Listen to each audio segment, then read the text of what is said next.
Lately, life has been chaotic. Work, commitments, and the never-ending to-do list. It feels like there's no time to get out and shoot. But here's the truth. Photography isn't just about the places we go, it's about how we see the world, even when we're stuck at home. Hey everyone, it's great to see you all again. I'm sure like many of you, I've been incredibly busy since the new year has started and haven't been able to get out and shoot as much as possible. But that doesn't mean I haven't been practicing photography. Today, I want to go through a couple of the ways that I keep my photo skills sharp even when I can't leave the house. And stick around to the end where I'll show you one of my favorite exercises to improve your photo editing skills. I hope you all enjoy.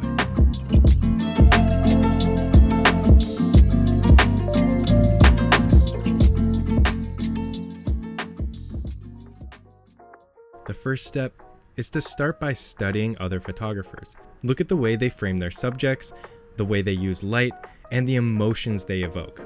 Now, I do have a more in-depth video about this topic that I'll link up above if you're interested in watching. And like I talk about in that video, I think this is one of the best ways to improve in not only photography, especially landscape photography, but in any genre of photography or any sort of art form.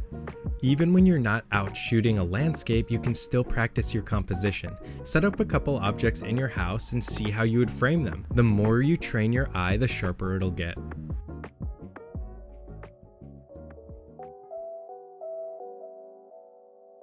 Editing is one of the best ways to grow as a photographer, whether you're out shooting photos or just stuck at home. Take your older images, ones that you may have overlooked, and re-edit them. Look for what works, and more importantly, what doesn't. Even take some of the images that you like that you've already edited and try re-editing them in a new light. A new set of eyes and some new skills can really unlock a new power you didn't know you had. Editing really forces you to think critically about your work. Experiment with color tones, contrast, or even the crop of your image. You'll discover new ways to bring your vision to life. Maybe try a different editing style to an image that you really liked, and you might find that certain things work and certain things don't. You'll never know until you try. Next, just using a couple of household objects, you don't need a camera in hand to practice composition. If you're artistic in multiple ways, try to sketch out your ideas. Think about leading lines, balance, and how light interacts with your subject. Use everyday objects to study how light behaves. Move a lamp around your subject. Notice how shadows fall, how highlights add dimension. This little exercise will transform how you see light in the real world. Just because there isn't a massive landscape in front of you doesn't mean that the light is going to act any differently. Knowing how the sun is going to rise or fall can really help you on field snap into a composition that you really like. Not only that, it can help you prepare for the moment before it arrives. Most importantly, photography is more than just pressing a shutter. It's about how you see the world, how you think, and how you grow. A great example of this is in last week's video we talked about how to shoot abstract images. Seeing a world in a different way and trying to experiment with things you may not have experimented with before is a great way to practice when you're not out on the field. Try searching for different textures and shapes on your walls or your floor. You might be surprised on what you can find. Now, there might not be an award-winning or even portfolio-worthy image, but looking and seeing those details can really help your eyes open when you're on the field. So even if you're at home, do not let that stop you. Study, edit, sketch, whatever you need to do, just keep practicing. Mental practice is just as important as physical practice in any sort of field.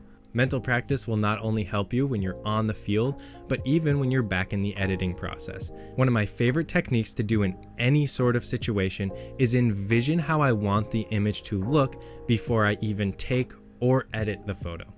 Take a raw image that you already have, envision how you want the edit to go and how you want the image to look by the end, and try to get it to that point.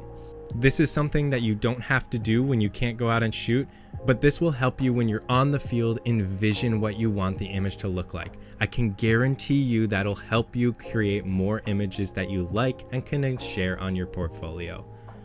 But I hope you all enjoyed this video. If you learned something, please let me know down in the comments. And if you didn't already know, I started a Discord server for the entire community to come together, share photos, and give feedback. And then at the end of every month, I'll be selecting one of your photos as a monthly contest winner. Other than that, if you could subscribe to my newsletter for all sorts of updates, and then for vlog, blog, and other video updates, if you could like and follow my Facebook page. Other than that, I thank you all so much for watching, and I'll see you in the next one.